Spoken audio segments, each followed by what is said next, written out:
Assalamu alaikum wa rahmatullahi wa barakatuh. Welcome back to another special episode of our brand new series called People of Impact. This is the second episode where we're talking to people in various communities, alhamdulillah, who are making a positive impact in the world. And joining me today, alhamdulillah, we have Dr. Amal El Hawari, who is a qualified paediatrician and has worked in pediatrics for at least 10 years in Bristol in the UK, alhamdulillah. And she is also an author of a book. I'll let her introduce the book actually. And she's here to talk to us today about some of the challenges of parenting, both as a perspective, as a GP, because she's in the field, alhamdulillah, but also as a Muslim parent as well. Assalamu alaikum, doctor, and welcome to the show. Alaikum salam wa rahmatullahi wa barakatuh. Thank you so much for having me on this beautiful podcast. I have been following you and listening to your episodes. They are really beautiful, mashallah. Thank you. You're very welcome. I'll come to your book in a minute. We'll talk about your book in a minute. But first, I would like to just talk a bit about your experiences, because you must have, subhanAllah, a wealth of experience with the background that you have. Is there anything that, in your opinion, Dr. Amal, that, in terms of challenges of parenting and when it comes to parenting, that stand out? Anything either in your personal experience or your professional experience that, you can shed some light on? Well, I mean, parenting these days, or parenting today, is harder than ever been. Always parenting have their challenges. Depends on every family. The challenges can be different. Depends on who you are and how you parent your children.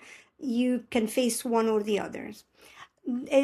I have always seen parents saying that, oh, I'm tired, I'm exhausted, I have tried everything with my children.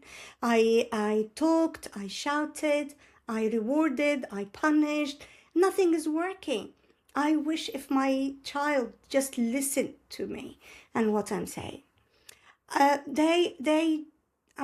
remember this happened so many times, and they're not angry, but they are tired, they are exhausted. And they are not bad parent. They are actually a loving parent, care deeply, but they don't know what to do. I remember seeing a child with the parents who can express that the behavior is unmanageable. I don't know what to do with the child. And then after I listened to the parents' concerns, I looked at the child. The child was sitting very quietly next to the parents. He wasn't naughty. He wasn't defiant. He was just sitting quiet and looked like he's withdrawn. Then something really powerful came to my mind. Children don't listen because they don't understand us. No, they don't listen because they think or they feel not understood.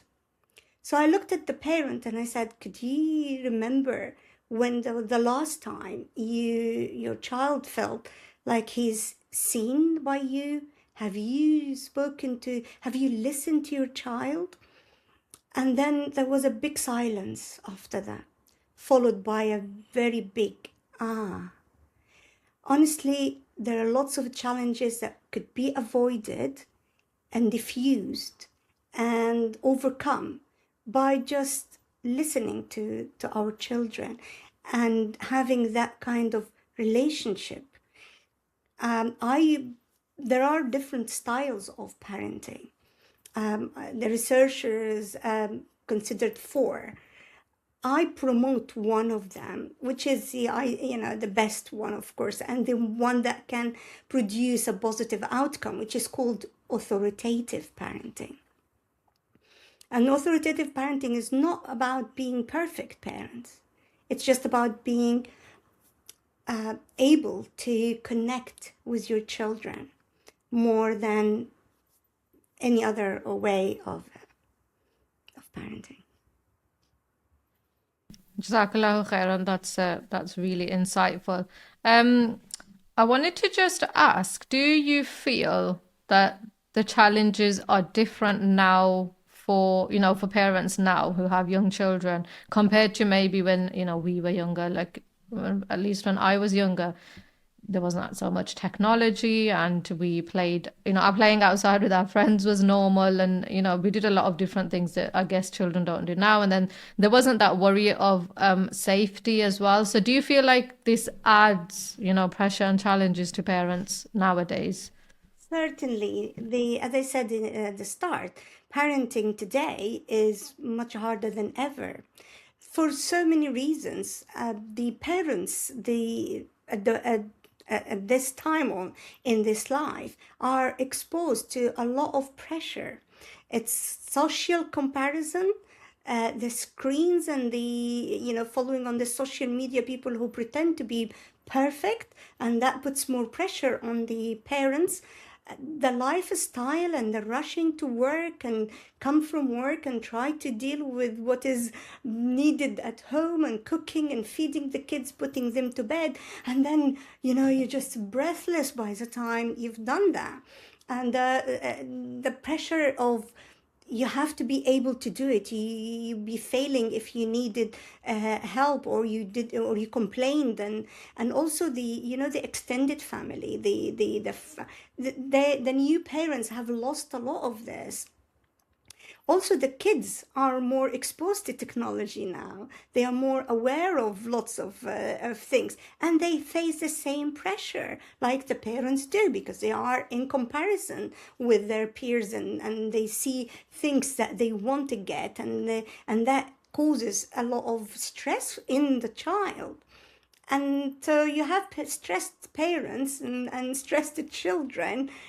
So it is really going to cause more of challenges to parents and to parenting itself. That's really, really insightful. Jazakallah khairan. One of the things I wanted to touch upon was that, and I know there's listeners who listen to this podcast from different countries around the world.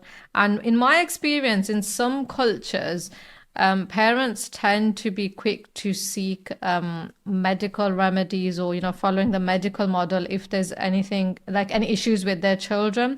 So if they have any maybe neurological issues or anything. And I don't know if you find that's true in your sort of profession as well, where we're trying to explain to the parent, there might be behavioral things going on, and it might be a multifaceted approach where we're trying to change their behavior as well. Do you find that true as well? 'Cause sometimes I find that sometimes culturally parents just want a quick fix solution. So it might be medicine, or they might just be like, give me the thing that's gonna fix the child or fix the situation that I'm in. Yes, yes, absolutely. We get children. I mean, I grew my interest in parenting when I was working as a community pediatrician. So I used to get the referrals from GPs with lots of children with behavioral disorder or behavioral problems. They send them to us to diagnose them with ADHD or autism or autistic spectrum disorder. And from my observation, because I used to spend 1 hour with the child and the parent and see the interaction of the child with the parent, with the toys, with everything, I realized that 90% of those kids, it's just a parenting issue. The way parents approach that child triggers this kind of behavior. But I mean, as a doctor, I have to also confirm that if you don't know, yes, seek medical advice, because it's important not to miss an underlying physical illness. That is very important. But be flexible when the doctor, because sometimes I find it difficult with adults and themselves and being a parent to convince them that that child is normal. It just needs a little bit of modifications.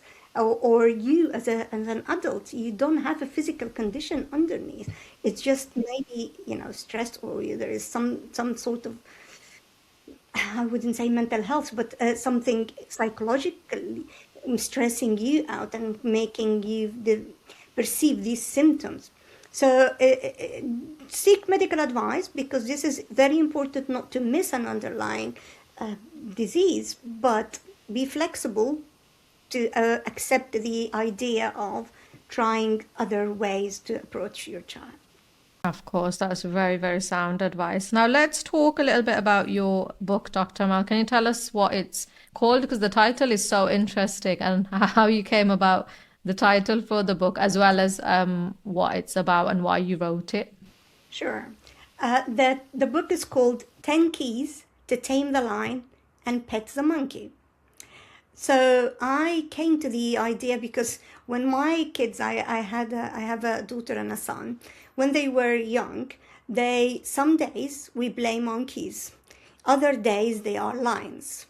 So the child can be fearful and stubborn and, lion one day, other days they can be, or maybe some children are just lions all the time and other children are monkeys all the time. So I came up with this because I wanted to get 10 keys to help parents to deal with their children regardless whether they are in that phase or in that phase, or there's this character or that character. So my idea to talk about parenting is to just set foundations, set principles, set pillars. And then every parents and every family have to set the rules with these principles in mind that suits their values, that suits their culture, that suits their whatever they believe in best for their family. So I can't tell you, for example, you have to parent your children that way. But we all have to work within the principle of authoritative parenting rather than authoritarian, for example, or permissive. So the book has 10 keys, which I believe they are very important principles for parents to use when they are facing any situation with their children.